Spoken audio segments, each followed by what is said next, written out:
Buenos días, doctor Israel Celi. Nosotros somos el grupo 7 y vamos a exponer un resumen de la sala de máquinas de la Constitución y el texto guía. A continuación, el primer grupo. Nosotros vamos a hablar de la nueva Constitución. La nueva Constitución sale acerca de problemas sociales, políticos y económicos. En este tema se destacan tres propiedades fundamentales, el cual son liberalismo, conservadurismo y radicalismo. Por un lado, el conservadurismo rechaza el autogobierno colectivo. También su característica principal es el elitismo político y el reclamo a una autonomía individual. Por otro lado, el liberalismo quiere una unión entre el Estado y la Iglesia y quiere que los grupos pequeños de élite gobiernen. Grupos, no tanto la mayoría, sino grupos pequeños. Poseen también una autonomía individual y ellos tienen un lema que es ni tiranía ni anarquía. Ellos quieren una igualdad en todos los poderes del Estado, tanto ejecutivo como legislativo. También está la toma de decisiones por los ciudadanos. Quieren ya votaciones, participaciones ya de la mayoría. Por otro lado está el radicalismo. Por un lado, el radicalismo es totalmente distinto al liberalismo. Ellos que poseen un lema que es anarquía y desorden. Su característica principal puede ser el centralismo, el poder en ciertos grupos. Pero quiere la gobernabilidad de la mayoría. No quiere que gobierne grupos pequeños, sino todo el mundo. Por otro lado, las alianzas y los conflictos. Existe una confrontación entre liberales y radicales. Por un lado es el mayoritarismo y por un lado el elitismo. Por otro lado, también está una reacción en contra de la concentración de poder. No quieren que los poderes estén en un solo lugar, sino que gobiernen la mayoría. Por otra confrontación están entre radicales y conservadores. En este problema surge de iguales y la monarquía en líderes. Por otro lado está la confrontación de liberales y conservadores, la cual es la organización de poder y muros entre el Estado y la Iglesia, que ya no haya vínculo. Sin embargo, un acuerdo entre liberales y conservadores es el rechazo hacia los radicales. Y por otro lado, el que intervenga en el Estado, en la economía. También el rechazo entre los derechos sociales. A continuación, mi compañero. Bases materiales de la Constitución. A continuación tenemos dos acuerdos básicos. Una reforma económica para una reforma política, en la que podemos decir básicamente que se analizó que existían íntimos lazos entre el derecho con sus bases materiales. Tenemos también la independencia económica e independencia política. Desde el pensamiento conservador se creía que había una relación entre la propiedad y el compromiso nacional, además de la propiedad con la libertad política. Sin embargo, existía la crítica republicana, la que decía que la dependencia económica no nublaba el juicio político, por lo que proponían radicalizar la propuesta, lo que consistía básicamente en liberar económicamente a las mayorías para que tengan poder político. Tenemos la independencia política y económica de Murillo Toro, en la que podemos decir que si la dependencia económica y la dependencia política están tan relacionadas, lo que se debe hacer es liberar económicamente a la mayoría. Murillo Toro proponía una democratización económica. Por otro lado tenemos los controles endógenos y exógenos. Los controles endógenos, que vienen a ser básicamente sistema de frenos y contrapesos dentro de los poderes del Estado, impulsados en el autointerés de la ciudadanía. Consistía en dotar de una paz armada a los poderes para que puedan atacarse y defenderse entre ellos. Tenemos también los controles exógenos. Hablamos entonces del sufragio periódico. Tenemos otros mecanismos de participación ciudadana, introducción de los representantes, revocatoria de mandatos, rotación obligatoria de cargos, etc. Frente al sistema institucional dominante, los críticos del liberal conservadurismo proponían el asociacionismo, principalmente a través de Juan Montalvo. A continuación, el siguiente tema. El tema del que yo voy a hablar son los límites del pasado constitucional sobre el nuevo constitucionalismo. Tenemos 4 visiones amplias para ver los límites del pasado. La primera es identificar el pasado, la cual tiene 2 polémicas muy grandes. La primera es la Alberdi y Sarmiento. Alberdi se refiere a que necesitamos darnos cuenta de los errores del pasado de nuestro país, en el que se refería a Argentina, para poder tener una buena constitución. Es decir, aquí se refería a Chile, porque era su ejemplo favorito. Mientras que Sarmiento decía que debemos ignorar los antecedentes locales, a los que consideraba vagos e ineficientes. Y consideraba a la Constitución norteamericana, después de un largo análisis, como el mejor ejemplo para poder practicarlo. El pensamiento de Bolívar decía que el problema habitual se encontraba en la influencia de extranjerismos, y el extranjerismo para él se dotaba como mala idea. Después vamos a describir el pasado mediante 3 ejemplos. El primero es mediante el ejemplo venezolano. Como decía Simón Bolívar, era la peor constitución, ningún país debía regirse esta constitución, ya que debido a esto, fue la naturaleza de la destrucción de Venezuela. La Constitución mexicana de 1824, según Alamán, fue la generación de los males y de inestabilidad. La Constitución chilena de 1833 decía Vuelta que era como toda Latinoamérica, era la mejor constitución y todo Latinoamérica, porque era inestable y toda Latinoamérica se regía a ello. Evaluando el pasado, se refiere a la Revolución Francesa y al miedo que tenían los americanos porque eran jacobismos o anarquías. Ahora vamos a hablar de qué hacer con el pasado mediante Victorino Lazarragui y Andrés Bello. Victorino Lazarragui decía que las costumbres impactaban sobre la ley y Andrés Bello decía que las tradiciones debían ser cuidadosamente estudiadas para recuperarlas antes que rechazadas. Y al final, la continuidad y ruptura del siglo XIX se divide en dos, que es la ruptura radical y la continuidad liberal conservadora. La continuidad liberal conservadora tenemos como ejemplo a Alberdi, Bello y Samper, y en la ruptura radical a Mariano Otero y Murillo Toro. Y ahora el siguiente grupo. Buenas tardes. A continuación, mi tema a tratar es la crisis del modelo constitucional postcolonial, positivismo y revolución del nuevo siglo. Aquí hubo un nuevo pacto colonial en 1880 que América Latina estuvo como productora de materias primas y América Latina como productora del consumo alimenticio en las áreas metropolitanas.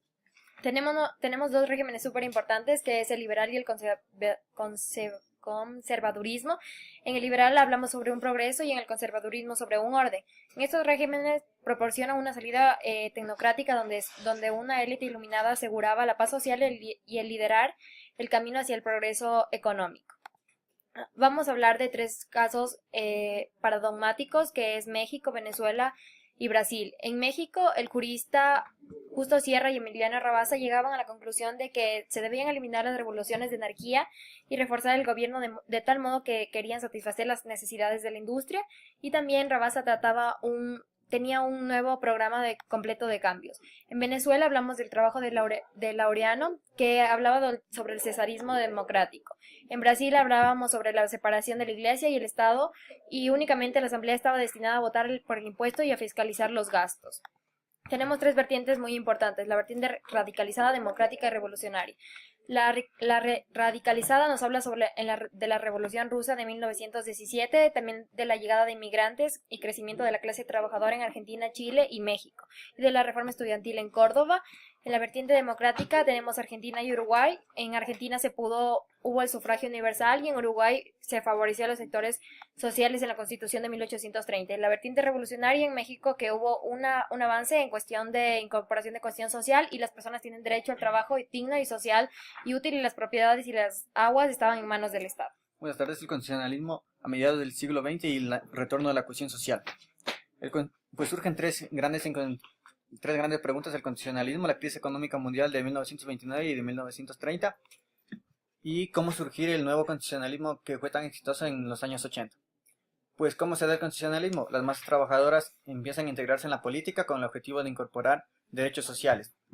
El desmoronamiento se da del orden neocolonial, también la ruptura de la fórmula orden y progreso.